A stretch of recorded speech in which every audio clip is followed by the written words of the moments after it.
Hey, so let's talk about some acids and bases.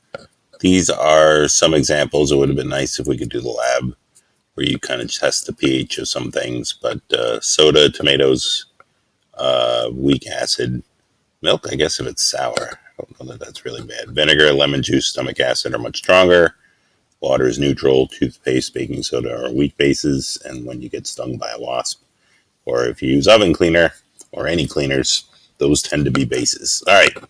So, a good thing for you to know, if you learn nothing else, the Arrhenius theory of acids works really well. He basically said an acid would produce H plus in water.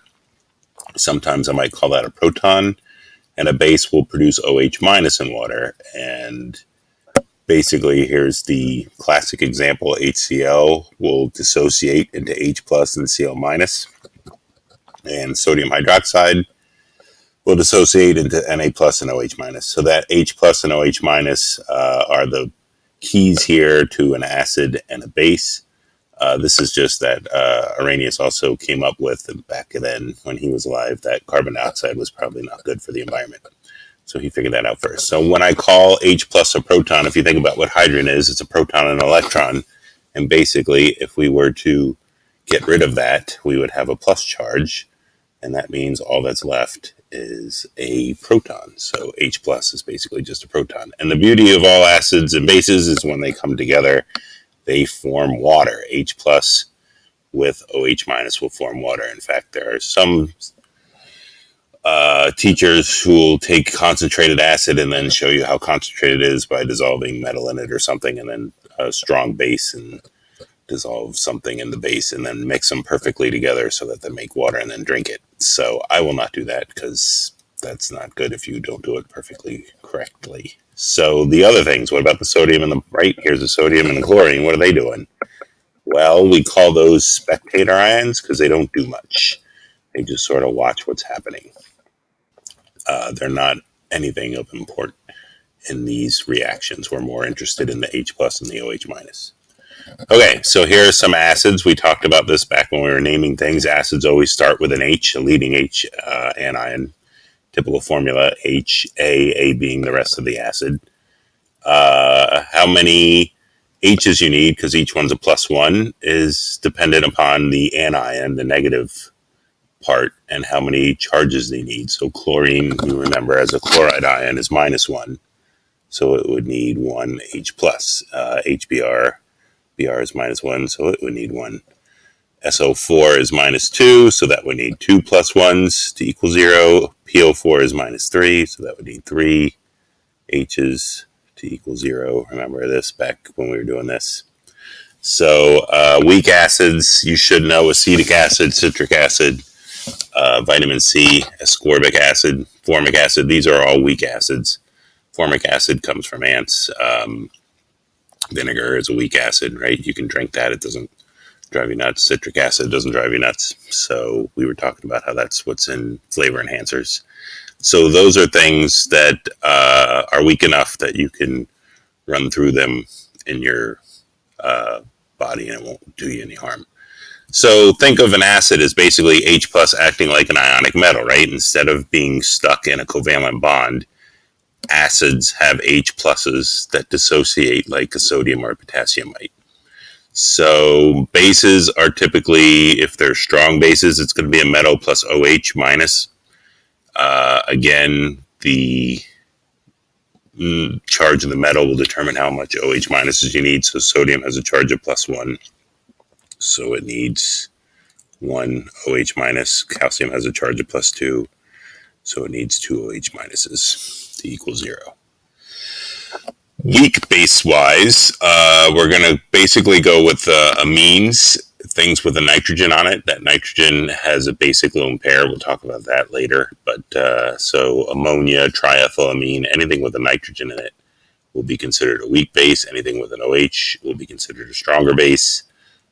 H pluses are true of all acids. The weak acids are like citric acid, acetic acid, ascorbic acid. All right, so basically, can you identify these things as an acid or a base? Here, we don't have a leading H and we have an OH, so that would be a base. Here we have a leading H, so that's an acid. Here we have a nitrogen, no leading H, so that's a base. It's actually a weak base. Here's a nitrogen again, not the leading H. It has an H, but it's not leading. So that's a base. Calcium hydroxide, OH, right? No leading H, that's a base. Lithium hydroxide, that's a base. H3PO4, H is leading, so that's an acid. HCN, right? H is leading, so that's an acid. N, right? You got your OH, you got your nitrogen with no leading H, that's a base. HC2H3, that's acetic acid, so that's an acid. All right, so you should be able to determine acid or base. You're looking for leading H's for acids. Bases will start with a nitrogen or have an OH in them. All right, so remember the concept of equilibrium. I talked about my cat and how he's asleep some of the time and he's awake some of the time. And if we really broke it down, he'd be asleep like 60% of the time and he'd be awake 40% of the time. And that's what equilibrium is. It doesn't mean they're equal. It just means that at some point you have a split that doesn't change. So pretty much on a daily basis, the cat's asleep 60% of the time and awake 40% of the time. So that's true with chemicals as well. You can have products and reactants in a split. And that's basically what will determine a strong acid versus a weak acid. A strong acid has a whole lot of H plus dissociated. Let's say 95% of your H plus is dissociated and 5% stays with the acid. On a weak acid, that would be more 50-50. So 50% of the time, the H plus is with the acetate, and 50% of the time, it's all alone. Okay, so here H is all alone, here it's stuck, here H is stuck, here H is all alone.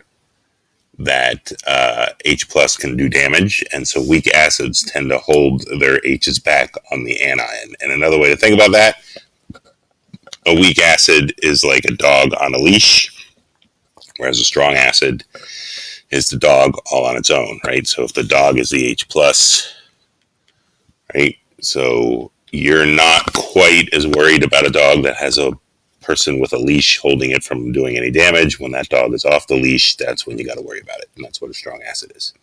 All right, so here's a picture of a weak acid in the FET you're going to do or did. I've sort of filled in these gray molecules are supposed to be this HA, right? So here's your hydrogen, and it also has your anion connected to it. There you go, right? So I've done some of those here. So if they're connected, that's a weak acid. So any of these gray structures, the H is connected and therefore not causing all the damage. The red ones here are the acid doing the damage when it reconnects with water. That's a weak acid. Notice the difference between that and a strong acid, right? Strong acid doesn't have any of these gray things in there because all the H plus dissociates and goes out and does the damage. So these H pluses are, they're connected to water. What the theory is if you have a proton, it wouldn't just exist all by itself because it's too charged. So what it's going to do is going to jump onto a water, right? A water molecule which has a negative charge on the oxygen. It's just going to stick to that. That's why it's H3O plus. So anyway, there you go. Strong acid versus weak acid. You're on the leash, right? You're stuck to that anion pretty much most of the time. Whereas strong acid, you're often on your own. All right, so Bronsted Lowry had another definition, and this leads into what we were just looking at. An acid is a proton donor, so H plus goes to H3O plus, right? H3O would have an extra hydrogen, so one will fall off. That's what an acid is. And a base is a proton acceptor. So a base doesn't have to just be, as Arrhenius said, an OH minus, right? The beautiful thing about OH minus is that it's capable of grabbing an H plus and becoming water. That's very simple. But what about nitrogens, right? Nitrogen has this lone pair. There's no reason an H plus can't just park on there and hang out, and that would make this a base. So anything that can suck up an H plus would be considered a base. Anything that can release an H plus would be considered an acid. So,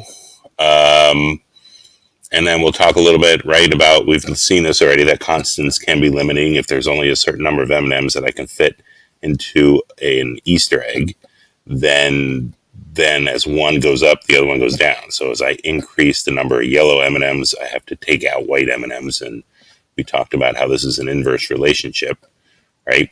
So therefore, if I told you that this, the H plus concentration times the OH minus concentration, if I told you that those two things equal a constant that's 10 to the minus 14, okay, then as one of these goes up, the other one has to go down, right? Because they're stuck by this constant. So remember math with tens, right? 10 to the fifth has 5 zeros. 10 to the minus 14 has 13 zeros until the 1. It's 1 over 10 14ths. If you multiply them, you add your exponents. If you have negative exponents, you still combine those exponents. So 10 to the minus 6 times 10 to the minus 7 is 10 to the minus 13, right? You're still combining everything. All right, so you should do that. So if all these things have to equal 10 to the minus 14, right, then that means these exponents will add up to 10 to the minus 14. So 10 to the minus 1 times 10 to the minus 13 equals 10 to the minus 14. So as this number gets essentially smaller because it's becoming more negative and the decimals are becoming larger, this number is going up so that they would all equal 10 to the minus 14. Now, I know you don't love that, so let's take a look. Let's take a look at that in action. All right, so if I increase, here's my water with H pluses are red and the OH minuses are blue. If I add more OHs would be this side, then I have to take those H pluses out, right? Because the two of them are going to equal 10 to the minus 14. And likewise, if I'm going to increase my H pluses, I have to take OH minuses out. So if these two things are always going to equal 10 to the minus 14, if one goes up, the other one goes down. So you see how that works? All right. So that's what's being graphed here. As one goes up, the other goes down. So as the H plus is going down, the OH minus is going up. Now down here, you can see it's kind of blah because they're so close to the axis that there's nothing really to happen there. So that's why we have to embrace the log function on our calculators. The log function, what it does is it says 10 to what power will equal, like this number here is the power that 10 is to when you take the log of it. So if I say the log of 10 to the smiley face, that would equal what number there is up there, the smiley face. So 10 to the 43rd, the log of that is the power of 10, 43rd. 10 to the minus 5th, the log of that is the power of 10, the minus 5. So we define pH, which you've heard if you've ever been to a pool or had a fish tank, right? pH is the negative, so the negative log of H plus, because if you go back here, right, all those H plus charges, all these exponents are negative. So people don't like negative numbers, so we just make this negative of the log of that. So if we have 10 to the minus 6, the log of that is minus 6, and then we want the negative log of that, which makes it therefore positive. So negative 6 is positive 6. 10 to the minus 10, pH would be the log of 10 to the minus 10, which is basically minus 10. And then we want to make it positive, so it's negative 10, which is positive 10.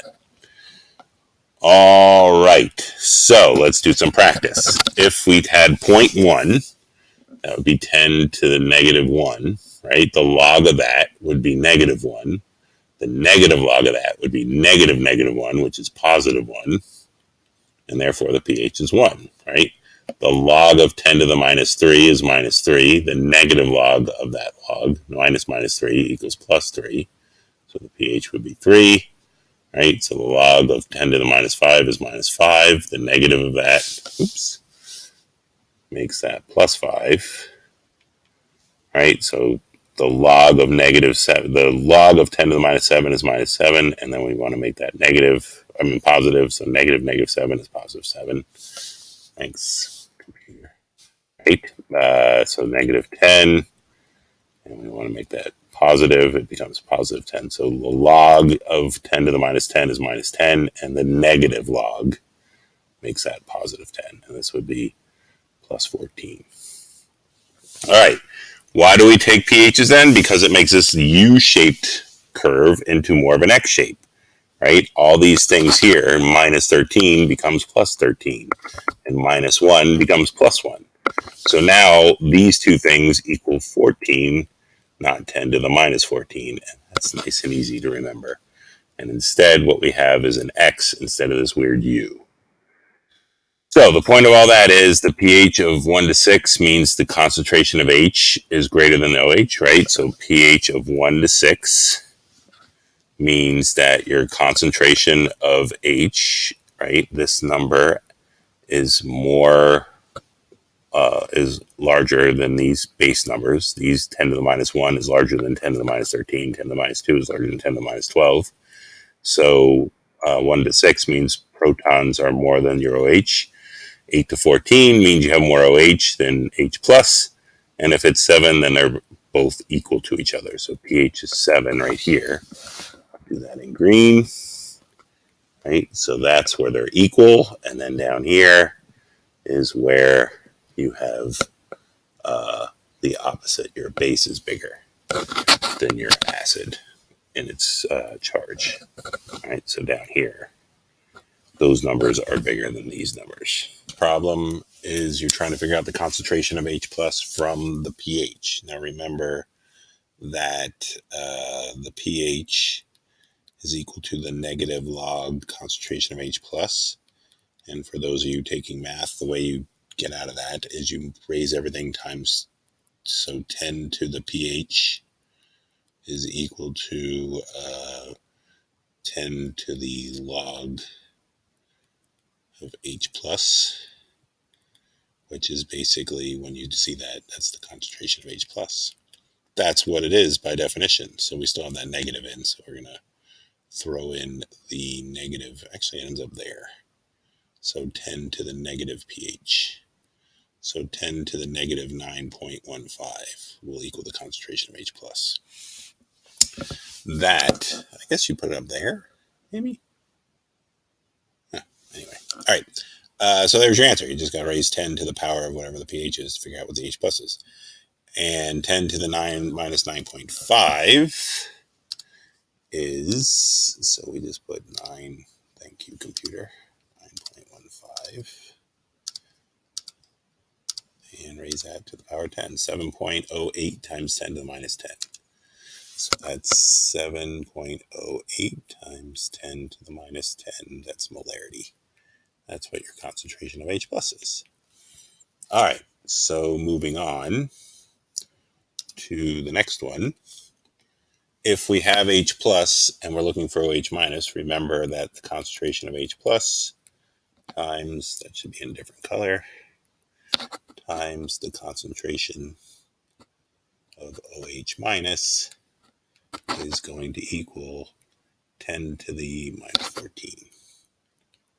Right? That's that constant that makes the H go up and the OH go down. So in this case, we have our 3.14 times 10 to the minus 8. So 10 to the minus 14 is going to equal the 3.4 times 10 to the minus 8 times the concentration of OH minus, so we're going to divide both sides by 3.4 times 10 to the minus 8.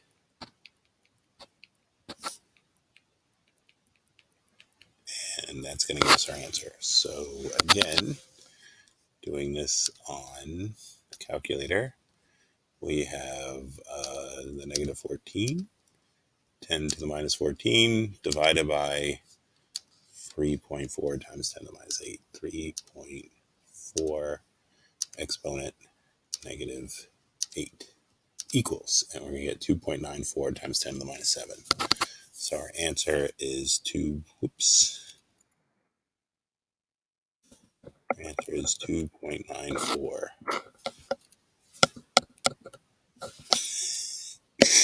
Our answer is 2.94 times 10 to the minus 7. There we go. Right? 2.94 times 10 to the minus 7. All right. And then the last problem. The question here is, oh, it won't even let me erase. Look at that. Okay, so the question here is, what's the concentration of H? If I have this concentration of H plus, what's the pH? So this is pretty easy, actually. Remember, the pH is equal to the negative log of the concentration of H plus. So we're just going to take 5.2 times 10 to the minus 3, take the log of that, and then make that number positive. So using our calculator again, 5.2 times 10 minus 3, 5.2 exponent minus 3, and we just want to take the log of that and make it positive. So it's 2.28.